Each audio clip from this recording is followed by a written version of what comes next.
12.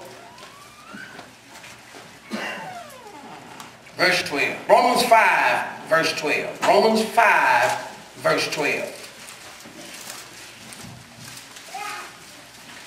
Romans 5, verse 12. Therefore, Romans 5, verse 12. Therefore, just as through one man sin entered the world, and death through sin, and thus death spread to what? All men, because all sinned.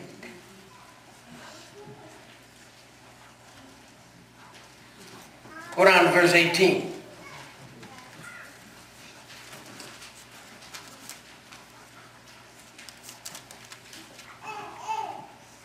And having been set free from sin, you became slaves of righteousness. I speak in human terms because of the weakness of your flesh.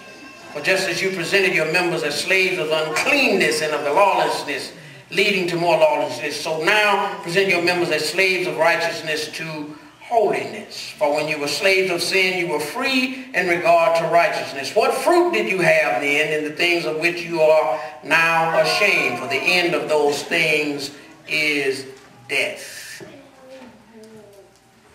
As sons and daughters of Adam, the first Adam, we come to this world as sinners.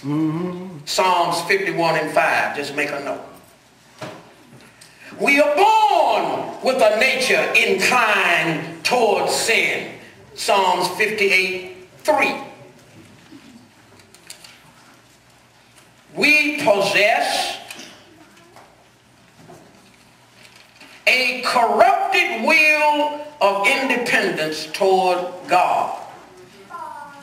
Just as our first parents sought after knowledge, the people of the world today continue to look for knowledge.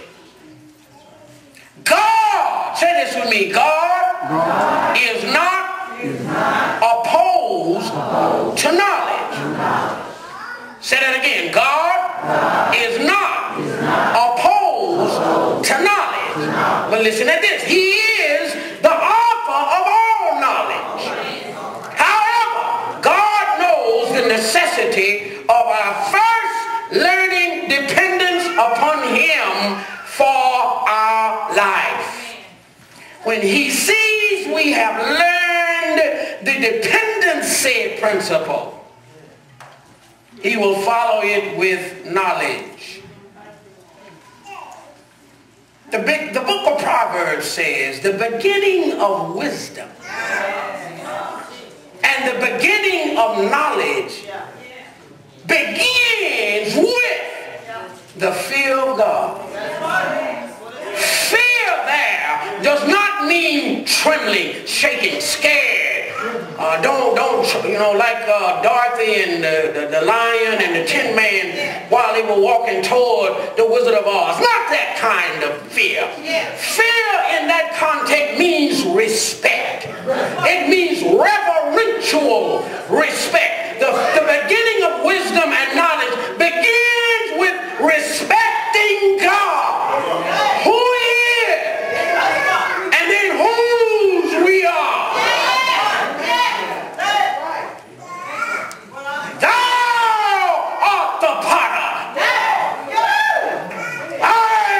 The clay, mold me and make me after thy will. What is your will, O Lord? My will is learn to depend on me. I gave you your mind, but I'll tell you when to use it.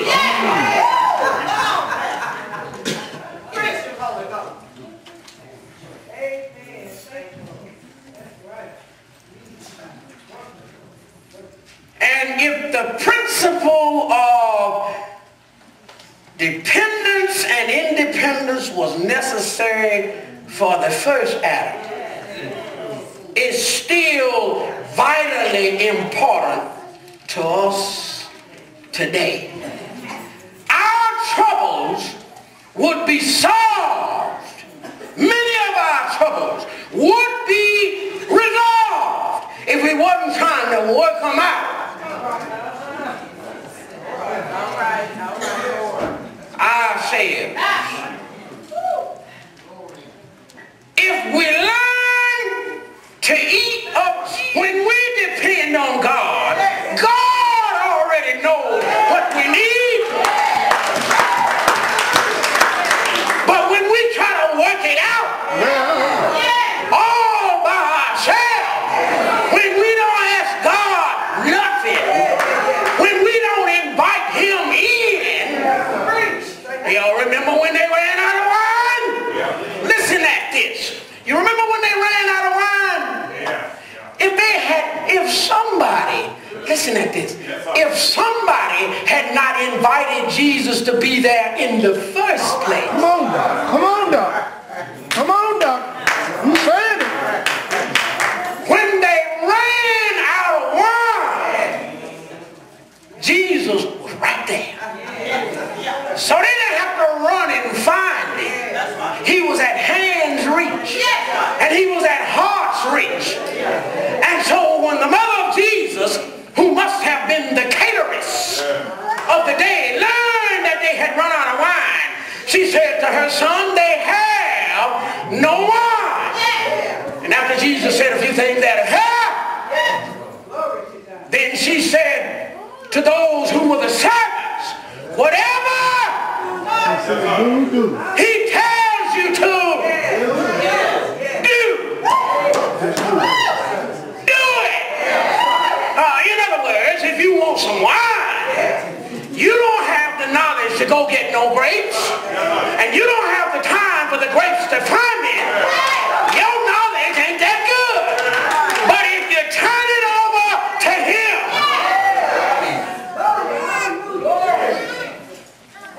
wine represents life. Yes, sir. And the Bible said life is in the blood. So if we turn our lives over to him, even if we think we got the power, it might be a good idea. No, it is a God idea to consult with him what? First. Does not the Bible say first? Seek ye the kingdom of heaven and his righteousness, and all these other things will be added. Does not the Bible say trust in the Lord with all thine heart, and lean not, and lean not, and lean not to thine own understanding, but in all thy ways acknowledge him, and he